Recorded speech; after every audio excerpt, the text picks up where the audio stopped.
All right, we're live on both. Welcome, welcome.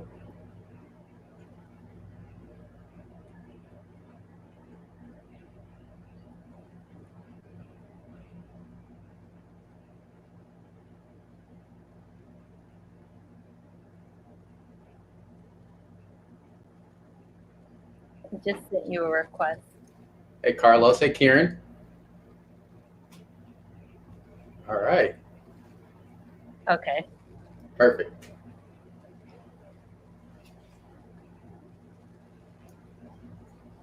Well, we're ready to go? Yeah. Let's do it. All right. So thank you for everyone joining us today. We are originally going to keep it to just politics, but obviously with what took place in Kenosha, Wisconsin, we wanted to make sure that we addressed the situation with Jacob Blake's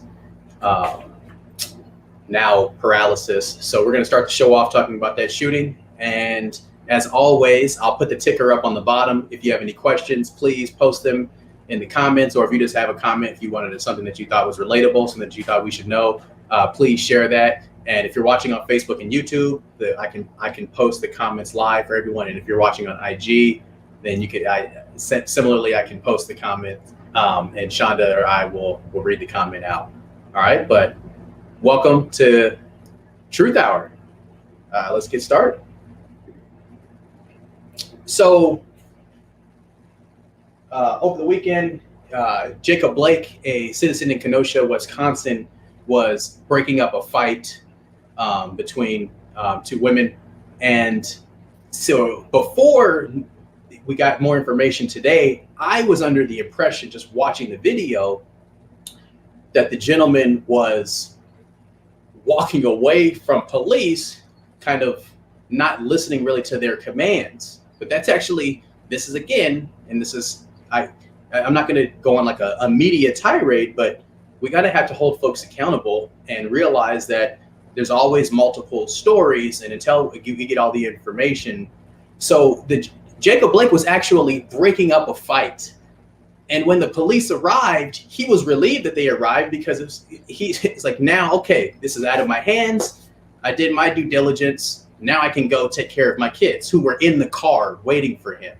And he was walking away, assuming he was passing it off. He wasn't ignoring any commands. He was like, oh, great, you guys are here. And as he's walking by them, apparently they're saying something to him. And he's like, well, no, this has nothing to do with me anymore. I'm out of here. He just goes to get in his car. And that's when the officer, whose name is yet to be released, opens fire and shoots him. What we can hear in the video is 7 times in the back. I think his father has said either last night or this morning that it was 8 times.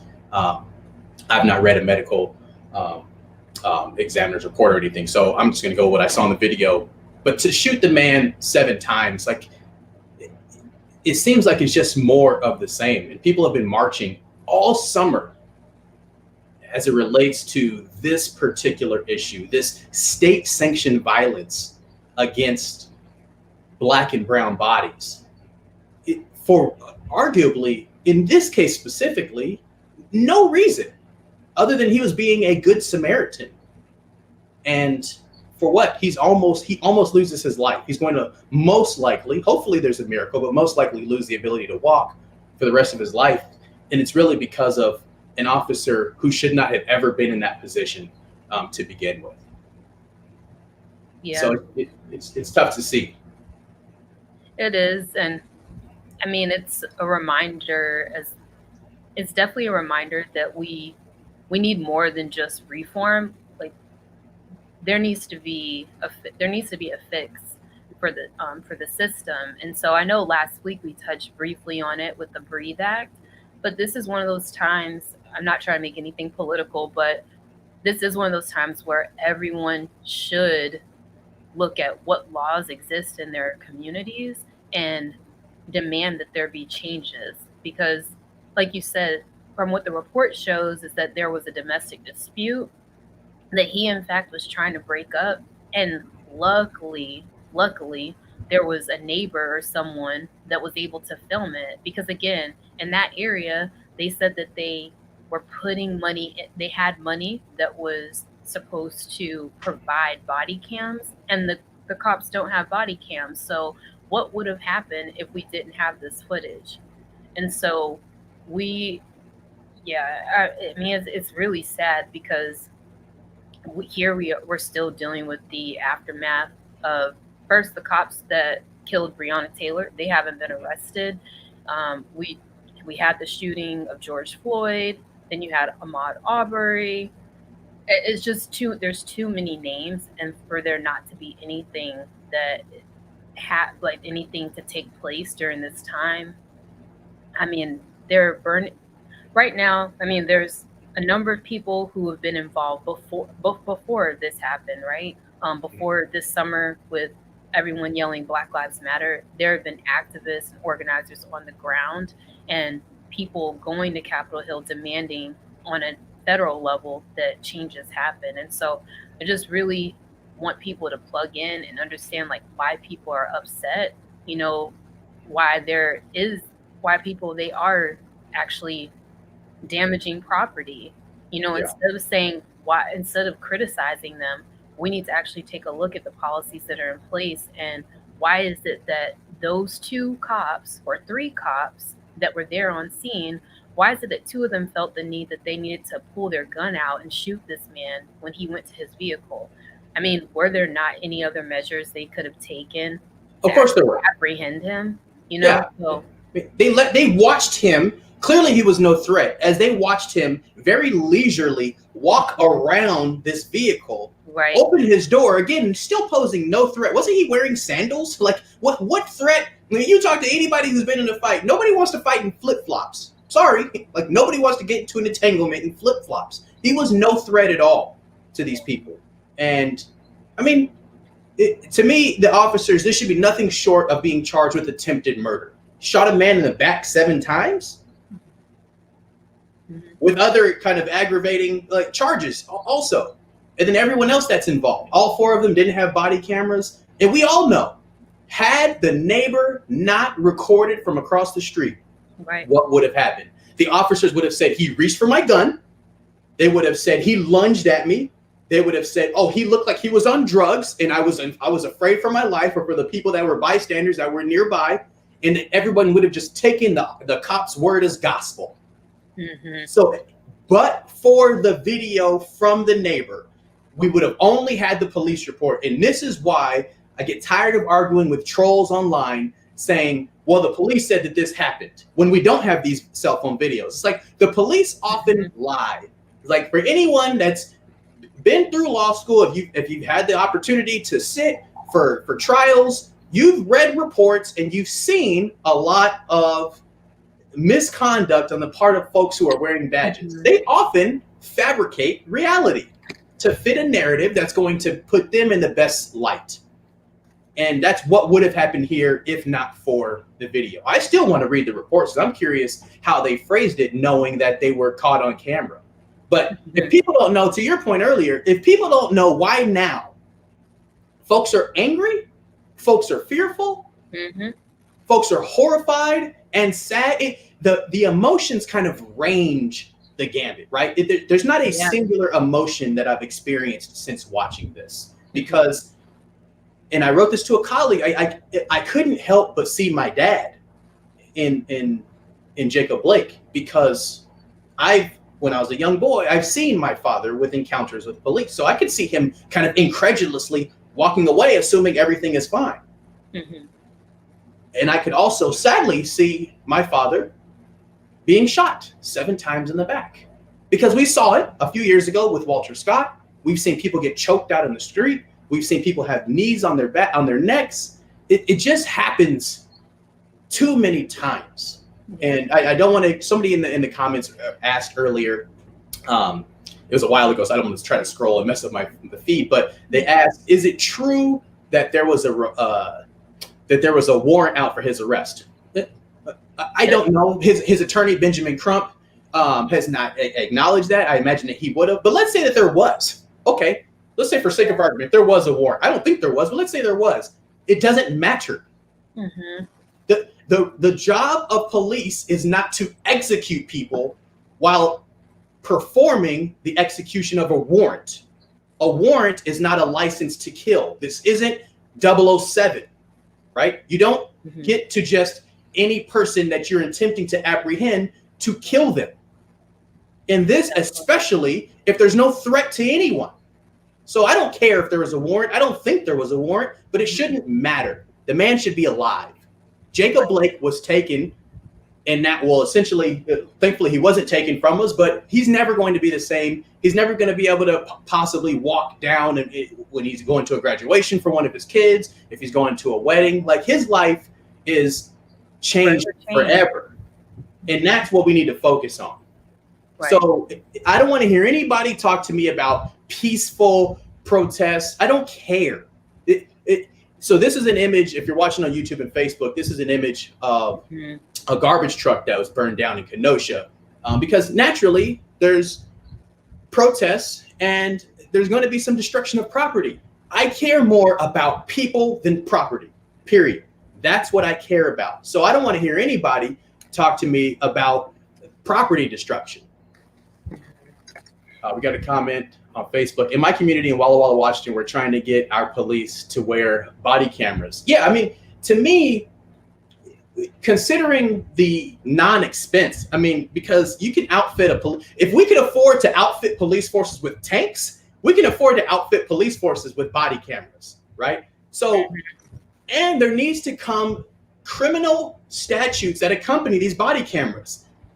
If at any moment the body camera is turned off and there's an allegation of police misconduct, the officer should be fired and charged, because there's just too much room. There's too much room for them to intentionally turn it off and claim that, oh, it was turned off in accident. No, if the body camera's off and you've been alleged to have been involved in some misconduct, to me, that should be grounds for termination, period. So yeah, not just Walla Walla. I think every police force, with the exception maybe of some rural areas where they genuinely can't afford it, everyone should be wearing body cameras. Yeah. The next. And I think, I was just going to add too, is that people have to remember, this isn't the first, and unfortunately it's not going to be the last time that we see a situation like this. And I know a few years ago, there in Wisconsin, I believe it was in Madison, Tony Robinson, he was a teenager. He was shot by police, and that sparked outrage and protest, and so there's already a history there, and then to see something like that again, it just further frustrates. It just further frustrates like where everyone is, and then to hear that his kids were with him, and it's just like there's just all of this trauma now placed on children. And we saw that a few years ago. I don't remember the gentleman's name, but when he was shot in the car with his girlfriend and his child in the back seat. Philando Castile. So I mean, police aren't worried about the trauma that they're inflicting on young Black children, because they don't recognize the humanity of young Black children. That's the problem, right? That's the problem. Because if they did recognize the humanity, then he would have had a conversation. He would have said, hey, please don't walk away. Hey, can you just finish talking to us? Can you tell us what's going on here? But that's not what happened. Because if you don't recognize the humanity of an individual, you're never going to afford them the same respect. You're never going to treat them like you would someone from your community. Now, where officers live in relation to where they're working, that's a whole nother conversation. But that's a factor oftentimes. Yeah, when you don't have a relationship with people in that in the community where you work, it's a big issue, and that's one of the things that they do address as part of the Breathe Act, in terms of how things can be restructured when we're saying that money needs to be divested from police departments and placed in community programs, and bridging that gap between law enforcement and community members. So, all right. Well, I'm glad you hit back on the Breathe Act one more time. Consistent. And I mean, essentially it goes back to this whole idea of legislation like the Breathe Act and the George Floyd, I think, Accountability and Justice Act. Like, You only get that type of meaningful legislation when you have lawmakers that are willing to do bold, courageous things. And that only happens when we all do what? When we vote. So register to vote. I'm not one to ever say anything positive about Facebook, but I've been very encouraged by Facebook's recent. I don't know if you've noticed, they put these stickers up. Anytime you log into Facebook, it says check to see if you're registered. Check your polling place. Like, oh, okay, good for you, Facebook. You're finally doing something half right. Well, you've been messing up for a while now. I'm just going to add that they did this before this year's election. They've been doing that, Cliff. You just don't use Facebook probably. But for those that are on Instagram, there actually is a filter. If you go to your settings, so it's not really a filter, but if you click on your settings, they have information about voting in your state. So they have all the resources, which Facebook owns Instagram, so they're tied together. But I agree with you. They are doing a lot to make sure that everyone has the information that they need from trusted resources. So you can always go to vote.org. And if you would like to learn more about the Breathe Act, you can go to breatheact.org. All right. Someone say get with the times, Cliff. I mean, it's Facebook. Isn't it like past the times? Cliff, you're really showing your age there. Whatever. All right. So I'd much rather jump right into the Dem Convention, but no, because this gives us room to talk about what happened last night and how they portrayed the protest. Oh. If you watched last night, folks on IG can't see the image. It's a picture of Kimberly Guilfoyle and her rage. It was quite frightening. If I'm being real, it was. I mean, but beyond just Kimberly Guilfoyle, the Republican convention had essentially three messages. The economy is surging back. The coronavirus is being handled intelligently. And if we don't reelect Trump, the country is going to fall into chaotic despair. And this was like a kind of a mantra that was repeated by the majority of, I agree. Somebody wrote in the comments on IG, like it was fear mongering. It was fear mongering at its finest. But so Shonda and I disagreed last night because. And I still disagree with you. I don't think it was a bad night for them. I think they played to their old tricks because Trump saw that creating division and playing on people's fear as it relates to the country becoming more diverse ethnically. I think they had a decent night for this reason. They had a diverse group of speakers. And with the exception of Donald Trump Jr. and Kimberly Guilfoyle, the rest of the speakers had fairly positive messages. Now, you and I disagree on that, but I'd say because you got to remember, when it comes to conventions, whether it's Democratic convention, Republican convention, the goal is not to inspire your base. People may say that, you got to motivate the base. You got to activate the base. If the base ain't activated 2 months before the election, the base ain't going to get activated. Because the conventions have the largest audience they're ever going to have, right? There's not going to be a larger free audience than during these 4 nights of the convention. The conventions are to reach out to those independent, I don't know how you're independent at this point, but independent voters are folks who are on the fence. Indecisive is probably a better word. Indecisive, yeah. That's who I think they're meant to reach. But so I'd say last night, and I'll be quiet, but I'll say from what I saw, and I know because you saw it differently, but from what I saw, I'd say last night, the Republicans, I think, kind of extended an olive branch to those folks who were still on the fence of whether or not they want to continue with 4 more years of Trump-Pence or if they want to look in a new direction. That's how I saw it. It's interesting you say they extended an olive branch. An olive branch to who? So to me last night, sorry, but to me they didn't extend an olive branch. They spoke to their base. So Cliff and I, we disagreed about the first night because I said, this is going to be a long week, which I already know it will be because no, I do not identify as a Republican. I do not support their policies. I don't support their policies. However, I do think that it's important that we know what it is that they hope to achieve. In the upcoming year or however long with their platform, but there were a lot of people that were texting me last night and they're asking, how do I learn about their policies, what it is that they stand for? And I told them, well, good luck. Maybe 2 terms, maybe really 2010, before that, when they had different leadership, a chairman, because there was a chairman, not a chairwoman at the time, that actually was invested in bringing other people into the party, being inclusive of minorities, and speaking to issues that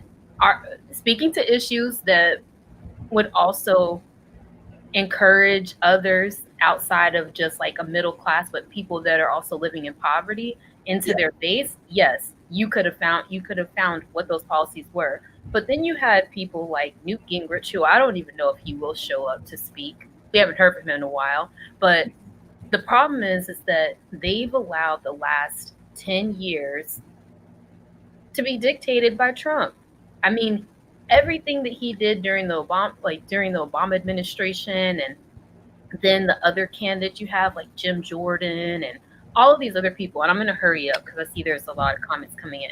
But the thing is that they've continued they're using the same tactics they've used the last 4 years and before that. So for me, I did not feel as if they were winning over people who are indecisive, and that the whole someone being an independent and deciding right now, I don't think that's what we're dealing with. Right now, you're dealing with people who are just trying to figure out, do I still vote for him, even though I don't agree with his principles or I don't agree with him morally? Because, in fact, he does protect my interests. And when I say my interests, I'm saying people who are in a higher income bracket. Those are the people that I think are struggling right now to decide if they actually want to vote for him because they know that their interests will be protected. But in terms of somebody just being indecisive as a hard work, like a middle class, someone who's below that threshold, no, those people are decided. And if they are deciding to vote for Trump, that already says a lot to me. Well, yeah, I could say that they have different access to information. It says that maybe they're absorbing different media.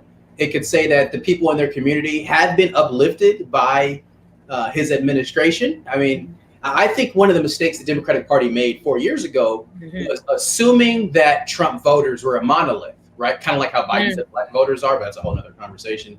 I think Democratic voters made the mistake of saying, you know what, Trump voters are a monolith, and if you're middle class, you're probably not going to support him. And that's just not the case. If you're lower class, you're not going to support him. And that wasn't the case. Like, he was able to garner support from a wide swath of the electorate. And a lot of it had to do with kind of some elitist views from Democrats. Democrats have to get off their high horse and they have to reach out to these folks. If you want to get Rust Belt votes, West Virginia, Ohio, right? If you want to get Rust Belt votes, Pennsylvania, then you got to go out and do the work and talk to those folks. Don't tell them you're going to go close down their mines. Even if you are, don't tell them you're going to go close it down right in front of the mine, right? Like, great. You want to put up some other, other resources. You want to create some clean energy jobs. That's wonderful. You might want to bring a different message to Pennsylvania. I'm just saying, right? Like, let's be smart about this. But a quick note about what you said before we get to these comments in IG. A quick note about, if we're talking about racial diversity. Yes. People not gonna like this, but this is a fact. Last night, the Republican Party had more black speakers in their first night than the Dems had their entire convention. I'm sorry. And we'll get to that, because this is one thing that I do agree with. I do agree with you on, Cliff, in terms of how the Democrats actually chose to show diversity in their party. I do think that they failed because they limited to, we're going to spend the night of showing all of our diversity with 17 speakers reading from the same script. And what we were able to see last night is people constantly going to the podium, and they have like 3 to 5 minutes to speak. So now you're actually learning so much about this person, whether I like them or not, or what is it they have to say. You have my attention. I'm over here on my phone or on my laptop. I'm researching, like, who is this person? Like those two women, the business owners, who, Catherine Loft or Catalina Loft. I remember the name because I went and looked them up, because I mean, the messaging was really, it was there in terms of trying to show youth, people who are young, business owners, women, people of color. Yeah. They did do that on the first night. Now, in terms of what the rest of the convention would be like, I don't know, but I'll let you could get to some of the comments. Okay. If you want to scroll, you just read them out. Yeah. So,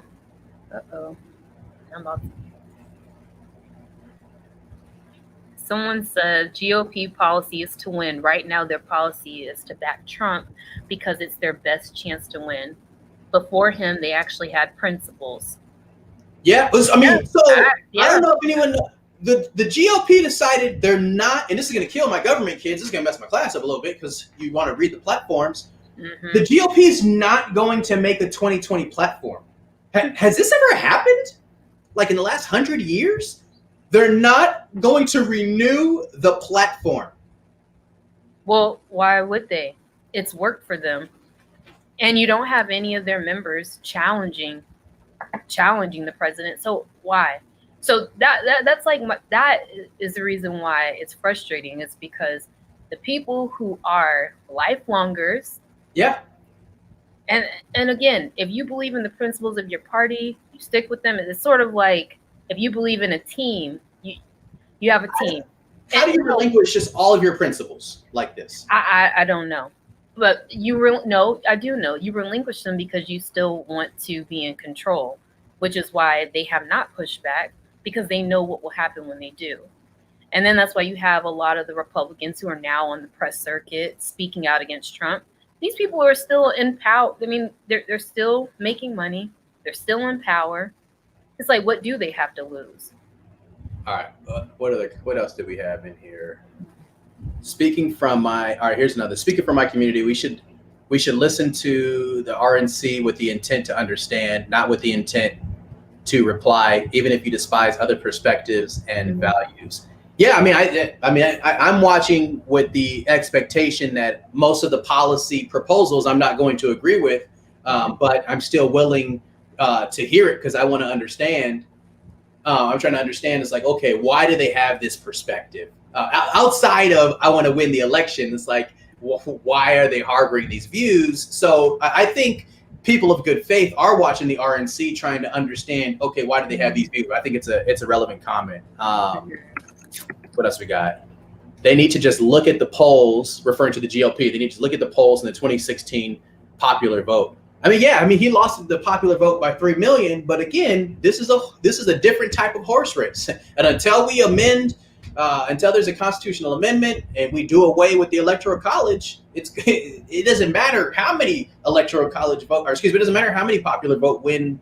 No matter what the gap is, it's not going to change. And unfortunately, so this is why I keep trying to tell people, if Republicans were consistently losing elections that they were winning in the popular vote by millions of votes, we would see a change. But because the electoral college is benefiting one party, and it's only going to benefit one party, we're not going to see a change. And then people always say, well, if you do away with the electoral college, then you're going to ignore the people in rural places. What? Why? What does that mean? So we should ignore the places where there's high population. Okay, that makes no sense to me. Like, if you believe in the idea of democratic principles, not small d democratic principles, then essentially it should be one person, one vote. Our system right now is not one person, one vote. I mean, that's just the fact of the matter. Were there any other? I don't want to scroll too far. Oh, good. I caught up. All right, that's good. Oh, okay. All right. It makes you miss John McCain. Yeah, I wrote publicly about my admiration for him, and much to Shonda's chagrin, I cast a ballot for John McCain way back on guys. Tuesday. Before he was, well, I don't even know if he ever got on board with Obama. I voted for Obama in the general. So before John McCain picked Sarah Palin as a running mate, I voted for John McCain on Super Tuesday. Wrote publicly about it. It mattered very much. Came back to your senses, I see. I don't think he would have been a bad president. I'm not saying that. Yeah, but, I mean, so you can't say I came to my senses. Because of his. Okay, well, I'm just happy we did not see that. You know who I do think's been a bad president? Him. Well, if you're not on IG, up a picture of the RNC with Trump and Pence. So I want to respond to a few of these. I'm reading the comments. The messaging. Oh, what am I missing? So don't listen to hear it. But I do want to read one of the lines. Well, go ahead. What you're gonna do, and then I'll read this line. The economy. Oh, is he saying wow to me voting for John McCain? Get off of it. I'm an equal opportunist. I think if you're good for the country, then you can earn my vote. And I think he earned it to that point, but then he lost it when he picked Sarah Palin. It is what it. Oh, I'm not going to say that line anymore. All right. Yeah, you might want to.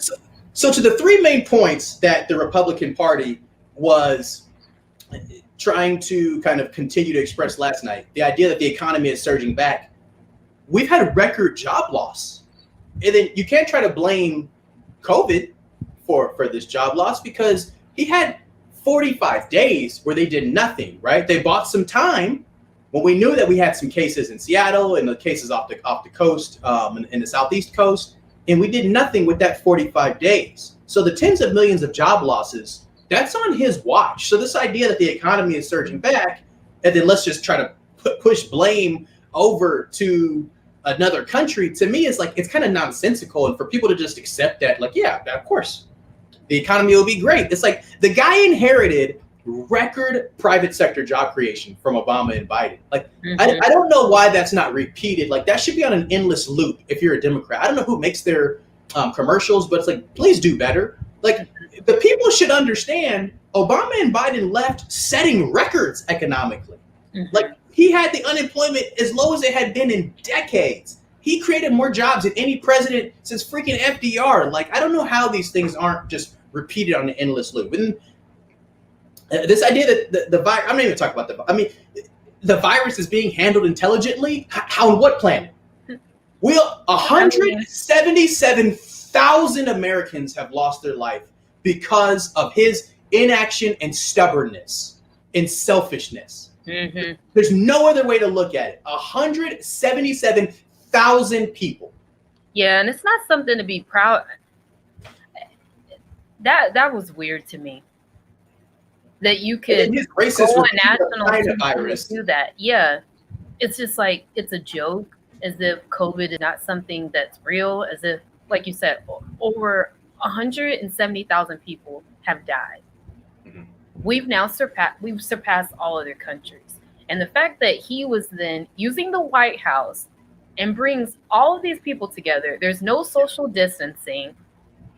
It's just like, it's a lack of leadership. I mean, so to me, it's like what you chose to do was you chose to become a liability for someone else's health and well-being, all because you wanted to show empathy.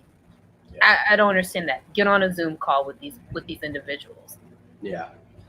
So that was poorly handled. I mean, I don't understand it, but I already at this point, because they said that we'll hear from him every night. We already know then. I mean, he hasn't been wearing the mask only if it's just for a photo opportunity. So For me, I just feel like the next few nights we can expect the same, and I would not be surprised if we saw a huge, like we see a big photo op later on. So you just reminded me, because I mean, we're talking about, let's put the banner back up. We're talking about the RNC, and people don't like I see things objectively, and you and I again disagree on this. One of the things I thought the RNC was very wise last night was to flank Donald Trump in the White House, even though it kind of was possibly a violation of the Hatch Act, so it's probably illegal, but that's another conversation. To flank Donald Trump in the White House with those professionals, right? So we had 2 nurses, there was a postal worker, and the trucker, EMT, and a police officer. So police officer, 2 nurses, a trucker, and the postal worker. And they had a decent. It was the conversation was kind of like, oh well, tell us about yourself. Like he's not a conversationalist because I mean he doesn't care. Pretty sheltered. Well, I think beyond the empathy, I think when you inherit the tens of millions of dollars, you're living a very secluded kind of life. I mean, just for security reasons, I don't think he's had the same interactions with people that Biden has. And this isn't a slight against Trump. I just don't think he has the same world experience with interacting. So he's naturally always going to be awkward talking to folks. But it's like, to me, the RNC was brilliant to have him flanked by these professionals. But to me, they shot themselves in the foot. If you look at the contrast, why weren't they 6 feet apart? Why weren't they wearing masks? It's like, just be responsible. And to me, they could send a message saying, you know what, we recognize the severity of this illness, and we're going to do our best part. We need to show the American people who we are, right? We need to demonstrate what it means to be responsible, but we also are going to get this message out. Why not just separate them by 3 more feet and put masks on? I don't understand this. Because that's who they are. Because that's who they are. I don't want to believe that. Oh, I mean, really? You don't want to believe that? They've showed you who they are. Every single speech. Okay, so this is also where Cliff and I, we disagreed about things. Because to me, I said that they did a really great job playing to their base. In terms of the people that they selected, yes, Cliff, they did. Shake your head all you want. I still think that they did. So for me, the only 2 people that really stood out, aside people just throwing things out, the only ones that seemed to be like, oh, this actually feels inviting to your party, was Senator Tim Scott and Nikki Haley. The only two. Everything else was just so dark, and it was dark. And I also don't understand why his son, like somebody who has not worked in policy, I will never understand it. But it would be different if you show me that you actually have done something to help other people, that you care to help other people. You know, like for instance, when Ivanka goes up there and she says something later on in the week, it'll just be a different tone. I might not like some of the things she has to say because, of course, she's always going to support her dad. But it's a little bit different when you're hearing this from the brother who's still speaking as if he has a spoon. I mean, he walked into that privilege. And so then when you're saying in your speech that you don't know what that's like, yes, we know you don't know what that's like, nor have you tried to understand really what other people have had to go through to support themselves, you know? So to constantly blame Democrats and say that they're the problem, that they will not be able to have they're not going to have a plan in place to help the economy, and then to not take any responsibility for what your dad has done in terms of COVID. I no, Cliff. I mean, they pulled out a lot of people. Vernon Jones, sellout. Tim Scott, a sellout. Nikki Haley. I'll say this. Let me just add this one thing, and then I'll stop. But this is my issue, though, with last night. So Tim Scott and Nikki Haley, they are 2 of the youngest people in the GOP of that party. And for me, what I would have liked to see is take responsibility for the things that your party has not been able to do well, for the lack of leadership, and walk in that. And then actually bring people back to what principles guide you as a member of your own party. because what's not like, it's just like, I don't have any respect for you now, because what you're saying is you've already criticized the president. We've seen you multiple times criticize him, except for Tim Scott. Tim Scott, he's not going to say anything because at this point he wants to keep his seat.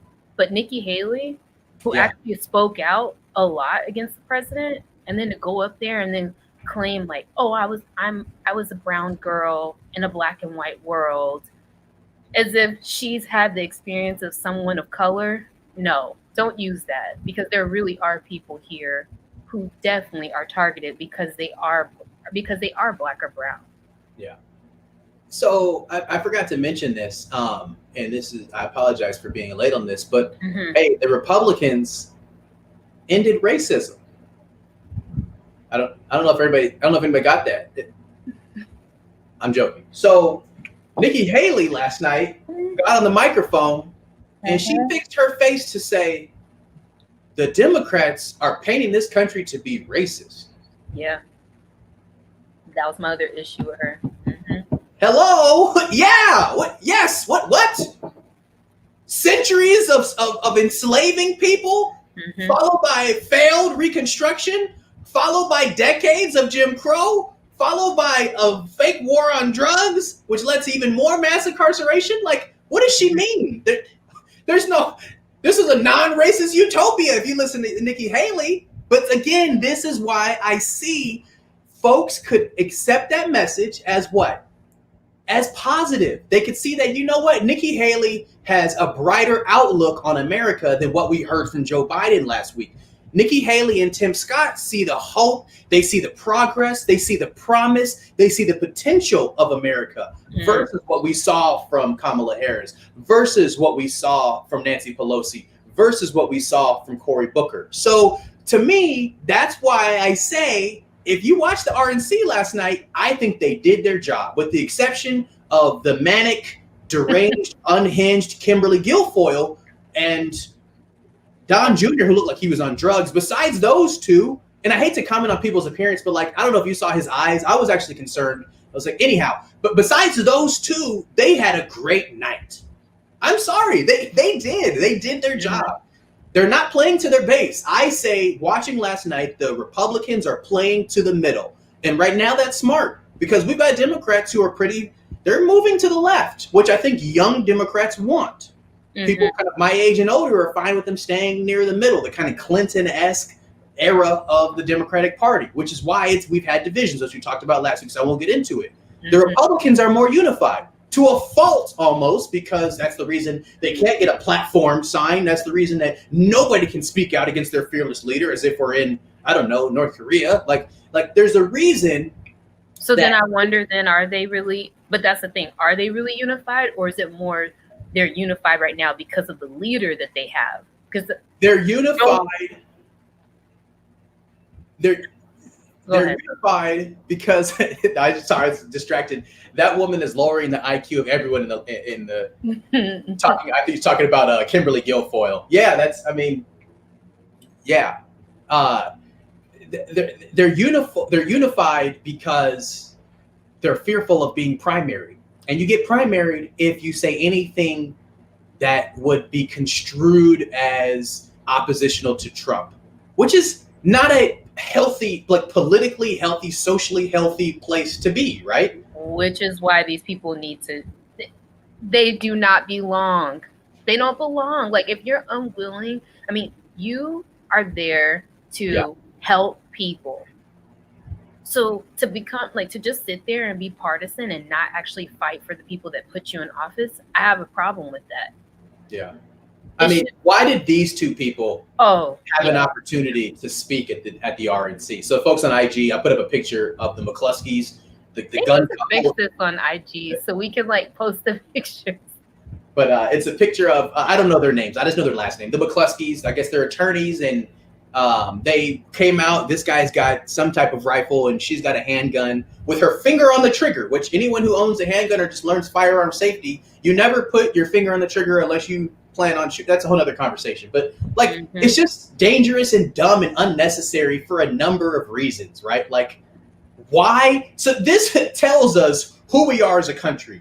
You have Democrats who have a cute little boy who's so brave to speak and address to the nation, right? He knew he was giving a presentation to the whole world about a speech impediment that Joe Biden helped him kind of persevere through.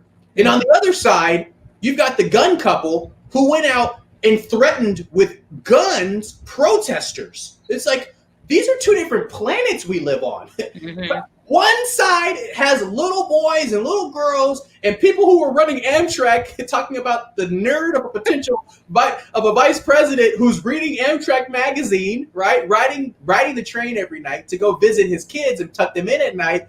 And the other side, you've got Kimberly Guilfoyle, who I hope she's, I don't know, taking some melatonin. And you've got the McCluskeys. I mean, it's just, to me, it's two different worlds that we live in. Yeah. But I'll say this, and we can move on to the DNC because I think we got like 10 minutes left. Because we started off, for those who are just joining us, we started off the hour talking about the shooting in Kenosha, Wisconsin. I almost said tragic, but it's tragic because a man is no longer going to be able to walk. He's still going to be present for his children's lives, but it's different, right? One of the messages that was painted last night is, if Trump's not reelected, the country's going to fall into a chaotic despair. And then what do we see? We see last night, we see more protests, and I put up a picture of a burning garbage truck in Kenosha. We see protests and we see some destruction of property. This plays right into the Republican playbook, and just timing wise, I don't think this is going to be a beneficial result for Democrats, because if the Republicans are trying to say, if you vote for Joe Biden, you're going to have chaos in the streets, and on the first night of the convention, you see chaos in the streets. Yeah, that's just, it's going to just perpetuate that same propaganda, that same dangerous fear-mongering ideology. And I'm concerned. I think they're going to be able to capitalize on the unrest in the streets in Kenosha. Yeah, but I still do. Yeah, I hear that. However, I do think that people have the right to protest. How they choose to protest, that's on them. But I just don't. I mean, we already know that they twist everything. I mean, they twist everything. They're going to use anything that they feel will help leverage the message that they want people to believe. Yep. So I'm not going to give that a lot of energy. But what I will say is that last night, every person that talked about the protests, it was the same message. They called all the protesters violent, vengeful, anarchist. Like, they use all of these words. And so the first person that they had come out, 26-year-old young man, I'll give him that, young man, Charlie Kirk.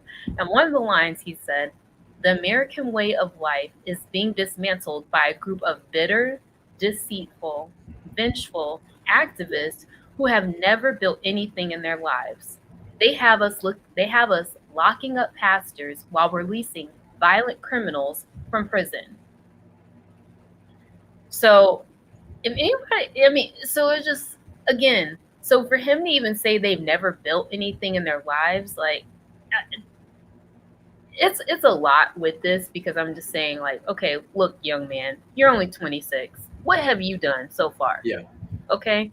And then to just paint all protesters the same, that's the other issue I have, because if this administration, if any of them had just a little bit of, empathy as to what's actually what has taken place, they would have then invited some of these activists. They would have went out and they would have went and had meetings, virtual meetings. If you're not going to invite them to the White House, they would have had these conversations with them and really put a plan in place as to what it is they would like to do now to stop seeing police pulling out guns on people and then taking their lives. But the fact that they haven't done that, and then you just continue to go to the podium or on videos in your ads, and then you're showing these pictures of what's taking place with the protest, but then you haven't done anything to actually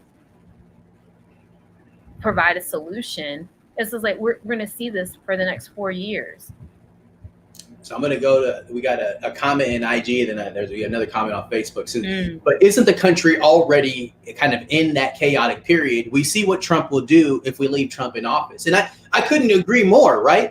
So Trump's surrogates last night were saying that absent Trump, and the two business owners that you referred to, those two young women that were on the couch speaking, they said, you get a taste of Biden's America with what's going on in some of these streets. And I'm thinking, wait, what do you mean Biden's America? Trump's in office right now. Yeah.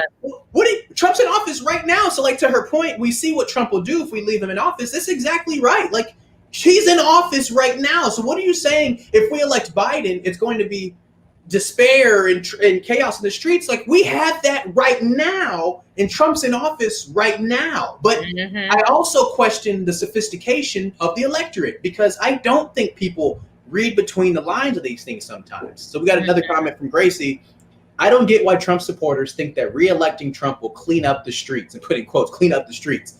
This is all happening under his watch already. This is true. And he's exacerbated some of these problems, because most times the community, the police, communities that already have relationship between law enforcement and the community, they're handling these things. But when you send in federal officers, all that's going to do is heighten tension.